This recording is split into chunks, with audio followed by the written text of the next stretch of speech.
What is happening? Out of sheer boredom, I have decided to call Jake Aston from Assimilate and All Aboard Gloria just to have a little catch up. I thought I'd share this with everyone.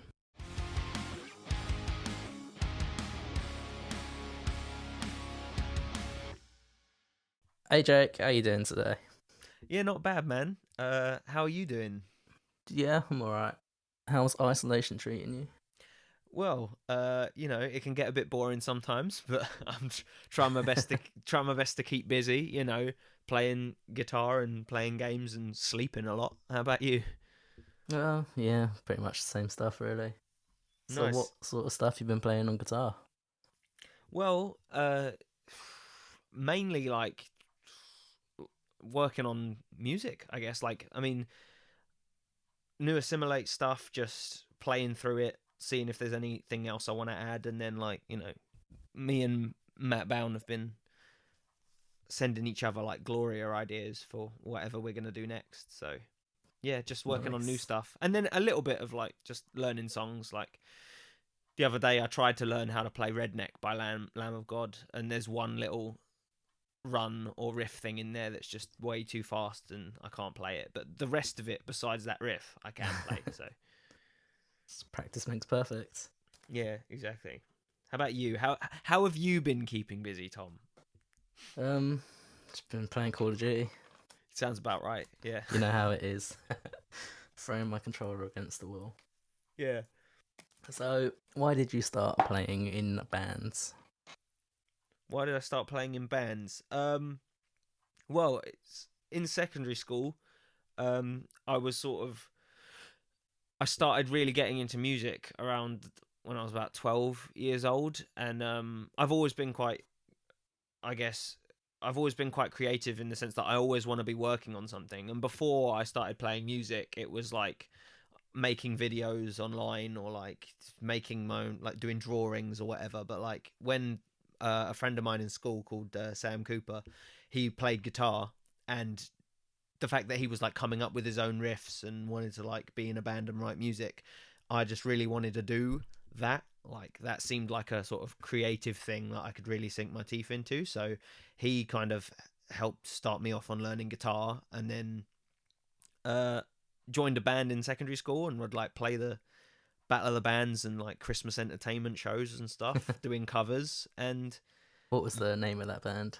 the name of the first band I was in, Yeah. I feel like you're asking me because you know the answer to the question. The name of the first band I was in was, well, the first name we had for it was actually Sexy Fish, because we couldn't think of a proper name, and I think two of us like snuck off to the application for the Battle of the Bands and just came up with that name sort of as a joke, and it stuck for a couple years. But then it eventually morphed into being called Sydney Franco, so we took like the first letters of each word and tried to make it sound more serious. But That's pretty smart. yeah, that band actually featured, it was me and Matt Bown. So Matt was on drums and I was playing guitar. Had Sam Cooper, like I mentioned, and it also had Paul Hammond from the Supersonic Pornhounds on vocals, and it had Matt Smith from Sinker on bass. So That's a the pretty good lineup. the Watford scene all formed in Bushy Meads. That's incredible. Speaking of Sinker, I actually just listened to their EP. They released it today, didn't they? Yeah. Yeah, it's been a long time coming, but it's pretty good. I just thought I'd throw that in there and derail the conversation. So let's talk about your bands. My bands. What do you want to know? When did Audible Gloria start? All Aboard Gloria actually started before Assimilate, which I guess not many people know, because people are still asking me now, "Oh, you're in another band?" When like I post a Gloria song. But yeah, in secondary school, like I say, after, because I was in my first band with Matt Bown, he was, because you know what he's like. He plays in as many bands as possible, and he was like that in school as well. So he was in quite a few bands, and he wanted to start one where he was playing guitar instead of playing drums, and he got George Abercrombie to play drums instead of him. But he needed a bass player, and I didn't really play bass at the time, but he was in a band with me, and we got on, and we sort of were good at working together musically. So he asked me to play bass for him, and I had to kind of learn how to play bass to be in that band. But yeah, that was in the last year or last 2 years of secondary school, so like 2011, I think. Ages ago. Yeah, ages ago. And then shortly after that was when I joined Assimilate, because I'd just being into like, heavy rock music and metal and stuff, I'd started learning how to do like more aggressive, screamier style vocals, and the Assimilate boys had just formed and were like playing instrumental covers, and they were looking for someone that could do those kind of vocals. And because they were friends with Matt Bown, through him, he kind of recommended me.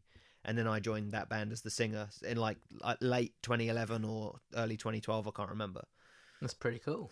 Yeah, and I'm still in both of them now, like almost 10 years later. Would you think the future is for both bands?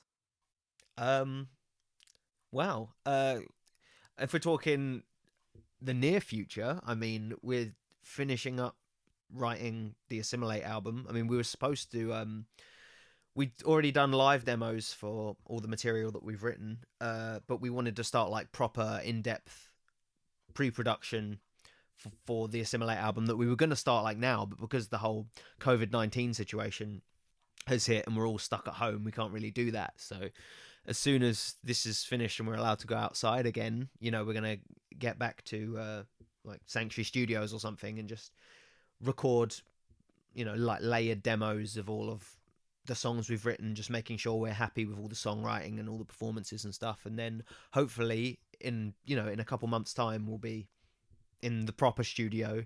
I say that sounds like I'm slagging off Sanctuary. No, but we're going to be in a different studio, recording it for real, and then hopefully we'll be putting out our second album. And then for Gloria, we just wanted to play some shows and promote I Don't Want to Think About Tomorrow, but again, the virus situation has stopped us from being able to do that. So we're just coming up with ideas for what will be our next release, whether that's an album or an EP. Not sure yet, but we've got a lot of ideas. So yeah, hopefully new albums all round for both bands. So yeah. Got anyone in mind for the recording? Yeah, I mean, I would like to work with Steve Sears again, purely because he's quite blunt with how he wants you to record, and I think we work best in that environment. Like, some people work better in a more chilled out studio environment where someone's like, oh yeah, it's fine, just give us another one, whereas Steve's the kind of guy who's like, no, that shit, do it again. And that helps us get the best performances out. And plus I liked how we kind of worked together on vocals last time, because I'd obviously written all my melodies for Vicious Circles, but I hadn't really worked out many harmonies for that album, whereas when I was recording my vocals at Titan with him back in 2018, he'd sort of hear my chorus or whatever, and he'd go, oh, try adding this, and it just made the choruses sound a lot bigger. So I'd like to do that again. So yeah, I'm thinking about asking Steve again, but who knows, we might change our minds in a couple of months. I don't know. Yeah, he's based in, is it Tottenham now? I think so. He works at, what's it called? Monolith Studios? Yeah. The studio looks sick. I've seen pictures of it on Instagram and stuff. So that just makes me want to work with him a bit more now, because the studio looks awesome. But yeah. He's a great producer as well. So yeah, he's done some great records. Like he produced, I think, 1 or 2 Gallows albums, and obviously he does all the Hell stuff. Because he's really good mates with Black Mist. Speaking of recording, what do you think like locally Watford based recording is like? Well, I've been quite fortunate, because like since being like in school and going to college and studying music in college, I've always been surrounded by people that are really into music. So it's never been too hard to find someone that wants to record you, But yeah, because like I know you through going to like the XC, and I knew about the XC from being at college and like hearing about it from Steph and things like that. So it's when you're in that world, word travels quite fast about who can record you and where. But I think for a new band starting out who maybe doesn't study at a music college or anything like that, I'm not sure how hard it is to find someone, to be honest. I mean, Google's always your friend, but That's true. I suppose being quite near London as well is quite accessible, isn't it? yeah, true. It's not like we live in, like the countryside. I don't know how many recording studios there are in the countryside, but funnily enough, though, the one weird thing was when we were doing the first Assimilate EP. Obviously, that was before. Was it before or just my first year of being at college? I think I was like 17 or something. I didn't know anything about where to get stuff recorded or whatnot at that age, but Yeah. it turned out that the first studio we recorded at, which was called Broadfield Studios, it was with Thomas Mitchener. It's actually like a 10-minute walk from my house, and I had no idea that there was a recording studio that close. Like, it's mental. It's madness. But yeah, just thought I'd throw that in there. Little detail. That long ago, Jesus. What, 2013 that was, first Assimilate EP. Yeah, long time feel ago. old. We are getting old. Fucking hell, it's 2020, mate. I never thought I'd see the day. Oh god, you're making me sad. Who are your favourite local bands? Oh, we're doing this, are we? Yes. But if I forget someone, I'm gonna get in some shit. Right, we'll say top 4. All right, top 4 favorite local bands. I got to give a shout out to Hidden Palace, because Good choice. not only are they my boys, but they're fucking awesome. Like, their last single, Timentia, is genuinely like a beautiful song. Like, even if it wasn't by my friend's band, like, I'd listen to the shit out of that song. It's great. Yeah. Who else? I've already shouted them out once, but I'll do it again. Sinker. I love the Sinker boys. They got a lot of potential. I love the way they write songs, and their new EP is pretty damn good. So give a listen. 2 more. I'll shout out my boys in Revelry. Very good choice. They haven't released anything under that name yet, I don't think, because they used to be Of Iron and Ashes. They've had a name change, and they're working on their first album. But from seeing them live, and just I know Thorin quite well, like, their new stuff is gonna rip your faces off. So yeah, Revelry's my 3rd pick. And come on, one more local band. High Regard. It's a good choice. Yeah, because I know this guy. He looks like a bit of an emo, and he plays guitar in that band. Do you know him? His name's Tom something. Oh yeah, that dickhead. Yeah. Proper dickhead. Yeah, so that's my 4. That's my 4. And now all 4 of those bands are playing a show together. Oh, I'd love it. On a day you can't make. I'd love it. I'd love it. Can I ask you what your 4 would be, or are you not allowed to answer because you're the podcast master? You know what? I will answer that. All right, go on. Most of them are split up, to be fair. I'll try and fill. Well, you can say bands that are split. Oh, now that you've said that, that's just reminded me of one. But it's fine. You can say ones that have split up recently as well. Like, any local bands within the past, 6 or 7 years or whatever. By local, does it include bigger bands? Well, I mean, it's no fun if you're choosing major label bands. I guess, yeah, if they're not signed to, like, a major label and they're local, it counts. Okay, alright, I can't really do that then. They're all signed to major labels. Got Blind Tides, Hidden Palace, definitely. Nice. Oh. My mind has gone blank. All Aboard Gloria. Yeah, you know what? I might have to go with them. So, sorry, who'd you have to go with? Assimilate and All Aboard Gloria. Oh, thanks, mate. You're so kind. It's too many to pick from. I must sound like such a prick right now. Yeah, well, that's what I got myself into doing this podcast. Right, next question. Let's move this on. Right, you claim to be straight edge. Why? Well, I mean, I don't really use that term unless I'm joking, but yeah, I just not really into drinking or doing drugs or anything. I mean, I, like most teenagers, I tried drinking a little bit when I was like 15 and stuff, getting invited to house parties and things like that, but I just didn't enjoy it. Like, everyone would be passing. Did you get absolutely wasted? Well, not to the point where I was like being sick on myself, but you know, I definitely like fell over and broke the odd garden table.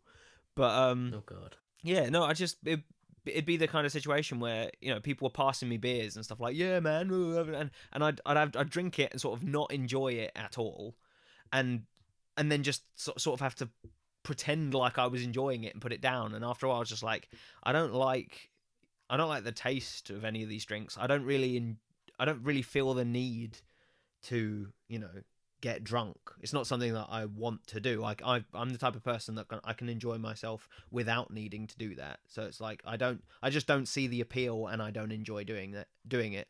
And that applies to other, you know, some people, you know, want to take other drugs and take pills and stuff, and it's just not me. Like, obviously, it's not like I'm against it in the sense that I'll want to, you know, stop other people from doing it. You know, if that's what you're into, go for it. It's just not for me. Yeah, definitely.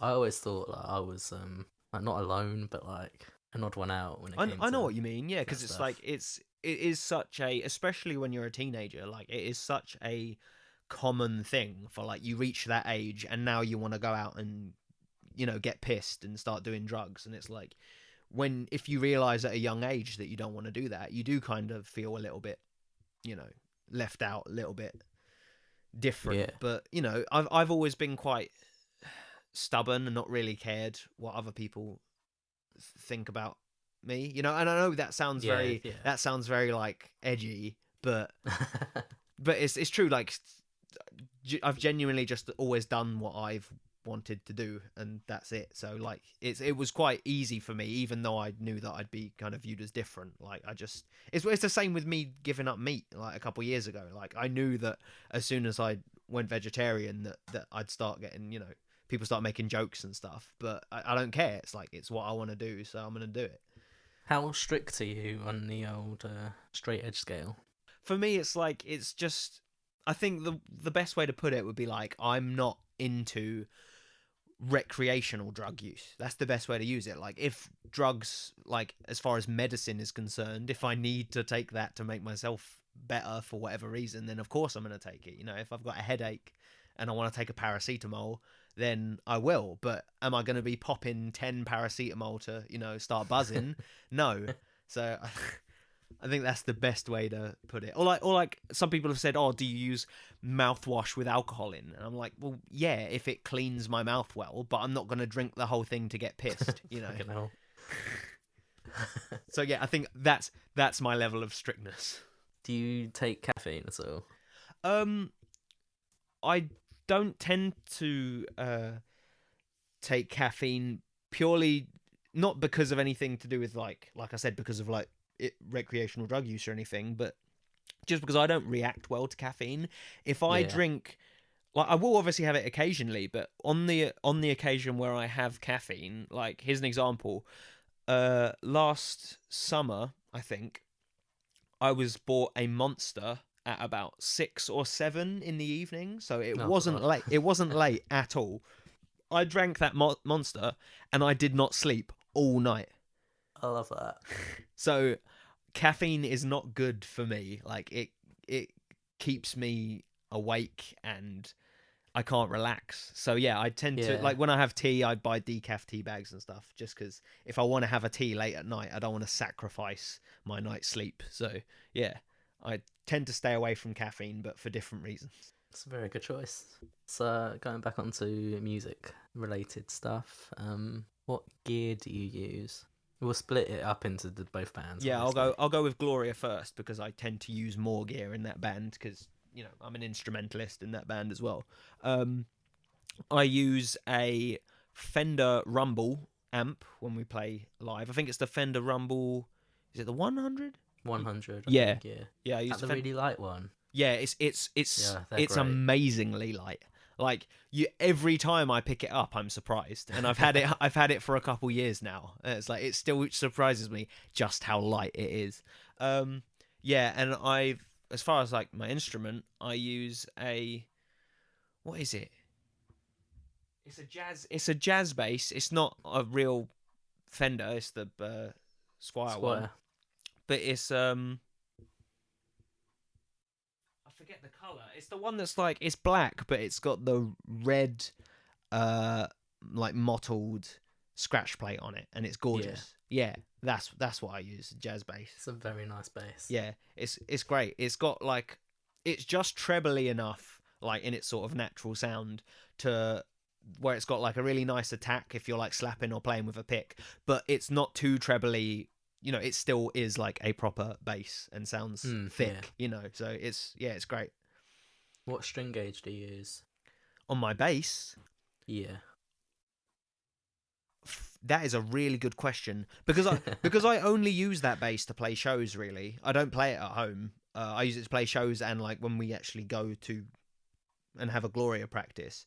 At home, I use a different bass. I haven't changed the strings on my jazz bass yet. I know this is going to make bass players cringe, but they still look really fresh. So I don't feel the need to change them. But when I do.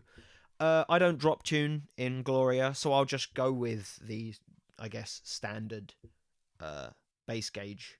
Nice. And for Assimilate, obviously I sing, so I don't really need a lot of gear. I mean, I've taken long XLRs to shows, like I've taken 30-foot and 50-foot XLRs to shows so I can run around the venue. You ever thought of going wireless? I have used a wireless a couple times, and it is really helpful, especially with how I like to perform. But something about it just feels strange to me. Like it doesn't make sense. It's completely irrational, because if I had one, it would make my life so much easier. But something about it just rubs me the wrong way, and I feel like not being connected. I don't know why. I just feel like I need a lead. So and I've got my own microphone, which I'm using now, but just for the sake of ease, I tend not to use that when we play because, you know, when they're setting up for shows, the mics are already out and it's just easier to use the one that they've set up. So, yeah. And I might as well throw this in there as well. I don't play guitar, you know, like live or anything for Assimilate, but because I help write the music, I have been using a Jim Root Telecaster to play in my room and come up with ideas, so I guess I'll give that some credit too for Assimilate. And do you know what strings you're using on that? Yes, I use gauge 11 Ernie balls. I think they're power slinkies. Yeah, just because it's slightly thicker than the standard because we're playing in drop C, so it's like the purple packet. Yeah, I've got them. Nice, good all around strings, aren't they? Yeah, I mean, well, that's the thing. I went through a phase in college, I think, where I was bought, what was it? A Jaguar. I was bought a Squire Jaguar while I was in college, and they're like short scale guitars. Yeah. So they play, I guess, well with a lighter gauge string. So there was gauge 9s on it, and I went through a period of when I was playing that guitar of really liking how easy it was to sort of play lead on a high gauge string, and because you can, you know, bend it really easily and but it's something about it now that I've just been playing guitar longer. I don't like it. Doesn't feel the same, and it doesn't sound the same with gauge 9s. It's like whenever I'm playing guitar, it's got to be at the very least a gauge 10 if I'm playing in standard, or if I'm drop tuning, at the very least gauge 11, because the thin strings just don't feel or sound right to me. Yeah, I used to play 8s on my acoustic, which were disgustingly 8s? thin. Yeah. On an acoustic? Yeah. Just because it was easy, like my fingers hadn't been calloused or anything yet. Acoustics are supposed to be thicker than electric strings anyway. Like, you're a monster. Yeah, I know. But like, it just sounded bright, I guess.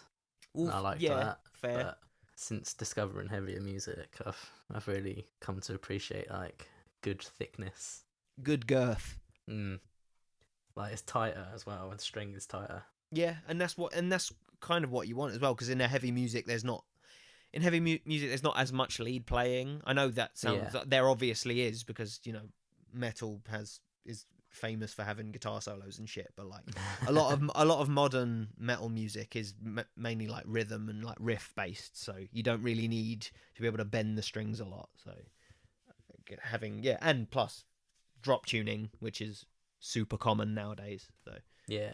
Would you rather have a really good like riff and lead part, or a really good solo? Well, obviously I guess the smart answer would be, the appropriate answer would be that it depends on the song really, but most of the time I'm gonna go with a good riff over a good solo, because Nice. I'm not well. This opens up another conversation. When it comes to songwriting, I'm not really into flashy playing. Like, Yeah.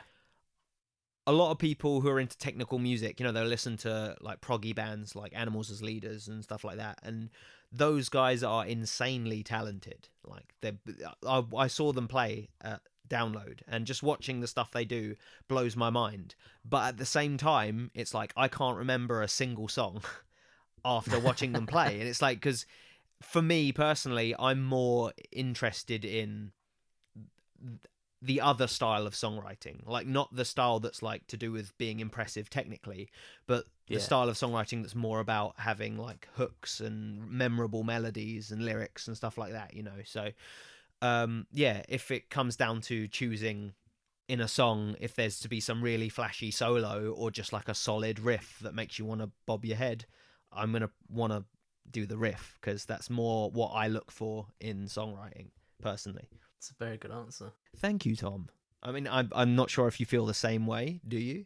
I do like a good riff and a good lead part. I think that's why I've fallen in love with While She Sleeps, Fair. because they don't have any flashy solos or anything really. I do like While She Sleeps. They're a really good band, but I haven't been able to get into them the way most people have. Like, I own This Is the Six on CD, and I'll still throw it on from time to time, and I'll enjoy it. But it's like, some people love While She Sleeps. Like, they'll know all their shit and go to shows and stuff. And I'm not quite there. I just don't love them as much. We've had this conversation before. I'm more of an Architects boy. That's absolutely fine. Architects are incredible as well. Yeah, definitely. One of the best, in my opinion, anyway. One of the best, I guess you could call them. You can call them metalcore, can't you? I mean, whatever they're called. One of the best bands in that zone of the past, like, decade or however long they've been together for longer than that. But you know what I mean. So, should we move on to the next question then? Go for it, Tom. Cool. What do you do for work, and how do you balance it with your musical endeavours? Fair enough. Well, I mean, apart from music, which makes me, hardly any money whatsoever, I run a screen printing company with my dad. I'm not doing that at the moment because of the virus stuff, and we've had to sort of both shut the business down and be unemployed until this all blows over. But before this, I'd be screen printing signs or T-shirts and stuff like that, and it's pretty good because it's the type of work where the amount of work kind of ebbs and flows. So if there's not a lot on during the week, it's the type of job where I can say, okay, if I do a lot of the work at the beginning of the week, am I able to take Friday off to play a show? And then usually that's fine, and then that gives me a bit more freedom to, make more time for the band and stuff like that. So it's not too hard to juggle, but obviously if it came down to, say for example, the band wanted to book a tour that lasted 2 weeks, I couldn't just up and leave, because there's not many of us working there. It's pretty much just me and my dad. So I'd have to sort of, still go into juggle it a bit, but it's flexible enough that I can take, a few days off here and there and to go and play shows, and that helps. So yeah. Nice. What's the biggest bit of work you've done, like screen printing wise? Shit, like I've had to print like there are these covers that go on like school folders, and I had to print like over 1,000, probably like 1,500 of those by hand on a screen printing bench. That must have been mind-numbing. It takes fucking forever, but the upside is I can listen to music while I do it, so that kind of helps the time fly by. So but it's exhausting. When you have runs that aren't that big are fine. Like if someone orders something that's like 20 or 50, I don't mind doing it, but it's when someone pulls up with 1,000 sheets. Yeah. I'm like, oh, for fuck's sake. Have you ever considered a change in career at all? Yeah, kind of. I mean, like I said earlier, I went to college and studied music, so I'd kind of be interested in maybe pursuing that one day and teaching music in one way or another. I mean, I guess I could consider going down that route at some point, but at the moment, I'm sort of relatively happy where I am, so we'll see. Am I correct in believing you don't have any tattoos still? You are correct. I still don't have any tattoos or piercings. Why is that? Right. Okay. I guess the easiest way to answer it would be more so with piercings, but I've never like kind of like alcohol, taking drugs or whatever. I've never really seen the appeal of getting a piercing. Like the idea of having something stabbed through me isn't something that I enjoy thinking about. And then even just like aesthetically what it looks like, I've just never really gone, oh, I'd love to see that on me. Like it's just I've never been into it in that way. And tattoos is slightly different. Growing up and being like when I was a kid, I just never wanted tattoos. I didn't get it at all. As I've gotten older, I do kind of see the appeal now because I just love art. I like drawing things. I like artwork is just awesome, and some people want artwork on their bodies. That's cool. And so I do get the appeal now. I've just haven't ever seen something that I'd love enough to want on me permanently. Like that could change.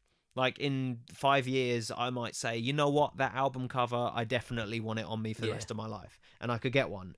But up until this point, I just haven't seen anything that's made me, like that's the one. you know? I've wanted some, but then I was like, nah. But like seeing the stuff Matt's got done on him has made me like, that's pretty nice. Matt's influenced me as well, to be honest. Like, because he was like me. Like up until last year, he didn't have any tattoos. He doesn't like needles. So he was like, it's just I don't see the point. But then something, I don't know what it was. He just sort of snapped and he was like, right, I'm just gonna do it. And some of his look really tasty, cool. So who knows? One day I might. But as far as tattoos are concerned, I don't reckon I'll ever get a piercing. But maybe someday I might get a tattoo. I don't know. I can appreciate that. You claim to be a gamer boy.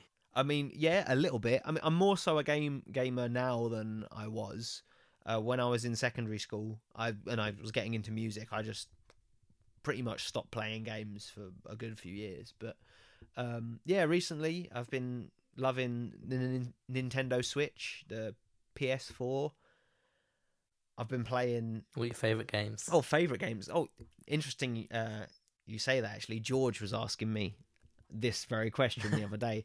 For PlayStation 4, I'll go with The Last of Us, Uncharted 4, the Marvel Spider-Man game, and I really enjoyed the Jedi Fallen Order as well. I thought that was really good. It was a bit buggy, but the story and the gameplay was really fun, so I thought it was great. I've not got around to playing that yet. Mate, get on it. And Crash Team Racing, because, Oh, what a game. Because you can kick my ass and George, every race, and I still find it fun. And then on Nintendo Switch, I've been loving... there was the Pokemon game that came out at the end of last year, and Mario Kart is sick. And I've been playing Animal Crossing recently, which is a bit more of a chilled out game for me. But it's all right. I like it. Cool. Open up Spotify right now. Open up. And tell me your last 3 searches. Oh, okay. Here we go. You trying to embarrass me, Tom? Yeah. Well, I'll have you know that there is no such thing as a guilty pleasure. Right. My last 3 searches were Tool, because I wanted to... What was the song I was listening to? I was listening to 46 and 2 because I'm doing that 30-day music challenge on Instagram. I think the first one or second one was name a song with a number in the title, and I just thought of 46 and 2, so I was listening to that. The next search is Jamiroquai, and I don't even care. because they've got some bangers, and you all know it. They have, Um, admittedly. and then my newest search after that was The Weeknd, because my brother is a big fan of The Weeknd, and he was listening to an album, and there were a couple tracks that he just had on, and I was like, oh, you know what, this is actually pretty good, and I've never given him a chance, so I listened to one of his albums, and you know what, some of it is pretty good. Some good pop songs on there. Yeah, exactly, mate. No shame, no such thing as a guilty pleasure. Do you remember what the first heavy song you listened to was? Oh, so the first heavy song I listened to willingly. Yes. Okay, the first heavy song I listened to willingly would be probably Down with the Sickness by Disturbed. That is a banger. Yeah, and the reason why is because around the time I was getting into music, I was kind of my interest was shifting from like playing games to music, really, and I was really into like Sonic games at the time. And as we all know, the Sonic soundtrack has some bangers. So I was getting into sort of, rock music from, the soundtrack of that game. But as far as like, heavy stuff, like moving more towards like hard rock metal stuff, none of that was really on there. So I was just on YouTube one day. I think I was watching just like a compilation video of like early internet memes or something, and just a clip of Down with the Sickness came on, and I just thought, oh, this sounds sick. So I searched for it and I listened to it, and it kind of scared me a little bit, but at the same time I was really intrigued. So I was like, not only is this song like catchy and riffy and stuff that I like, but it's got like a little bit of screaming in it, and there's that weird bridge where it was like the domestic abuse lyrics and stuff, and I was just like, shit, this is scary, but I dig it. And yeah, just from then on I found bands like Slipknot and things like that, and just fell in love with the heavier side of rock music. But nice. Yeah, I think Disturbed was the first like proper heavy song with screams and or in it. So if you were to hear that for the first time again, what would go through your head right now? What, as a 24-year-old man? Yeah. Okay. I'd probably still enjoy the majority of that song. Like, I still will throw it on occasionally and enjoy it. But it's probably the bridge bit that I just think doesn't. I don't know. I just don't think it fits that well with the rest of the song. Something about it. I know. Like, I was talking to George about this recently, and he was like, "Nah, you're wrong." He loves it. He's like, that bridge bit makes the song. But for me, it's just like something about it just doesn't sit right. But I mean, I still enjoy it, so yeah, sure, why not? And we'll end on a top 3. What are your top 3 dog breeds? Top 3 dog breeds. All right, I'll go with golden retriever, because I have very strong. I have a golden retriever now. His name's Ollie. He's lovely. It's a big boy. Yeah. German Shepherd, because I used to have a German Shepherd and he was lovely. His name was Monty. And I'm also going to go with, what are those white, fluffy, cloud-looking dogs? Like Samoyed or... I literally couldn't tell you the name of them, but I know which one you mean. Sounds something like that, but they have like this instinct to just like howl a lot, but like quietly, and it's so cute. Yeah, if I was going to get a dog of my own, I'd be very tempted to get one of those. So those are my favourite dog breeds. I love it. So just before we finish, you mentioned a new Assimilate album. How does that sound in comparison to the last one? Oh, that's a very good question, Tom. Thank you. Well, I mean, in ways it's very similar. I mean, because the heaviness is still there. I mean, but at the same time, it's like, okay, here's the best way to put it. The heaviness is still there, but it's more dynamic, and I want to say there's melody is used in slightly different ways. Whereas with Vicious Circles, it's still a melodic album, but I think there was more of an emphasis on, this section is a heavy, screamy section, and then this section is a more melodic section. Whereas with this new album, it's kind of more mixed up. Like certain sections you'd expect to just be like completely screamed, and it won't be. There'll be sort of like a mix of one line sung here, one like phrase is screamed here, and it's sort of a bit more, yeah, like the whole sound is sort of a bit more mixed together. And then at the same time, it's like I said, it's more dynamic because there'll be certain parts of the album which go really sort of quiet and drop out completely and almost become like atmospheric, and then it'll go back to, you know, us sounding like what we usually sound like. So yeah, instrumentally I'm looking forward instrumentally I like how it's coming along, and I guess like lyrically how it compares to Vicious Circles, it's very different. I mean, Vicious Circles was a more conceptual, like it was essentially a critique of like people's psychology, essentially. Like I'd be writing the songs about, there'd be personal stuff in there obviously, but it would all tie into this idea of, you know, how people will like lie to each other, lie to themselves, and it was all about deception and delusion and stuff like that. Whereas this new Assimilate album is much more personal. It's not really pointing the finger at, you know, other people and criticizing other people's ideas. It's more about, you know, stuff that's happened to me, how I've dealt with certain, you know, bad things that I've been through in the past couple years. And yeah, so it's just a very sad, miserable, moany album. So it's just heavy all aboard Gloria then. You can draw comparisons, obviously, because I wrote a lot of the lyrics for I Don't Want to Think About Tomorrow, the last Gloria release, and I'm also writing all the lyrics for this new Assimilate one.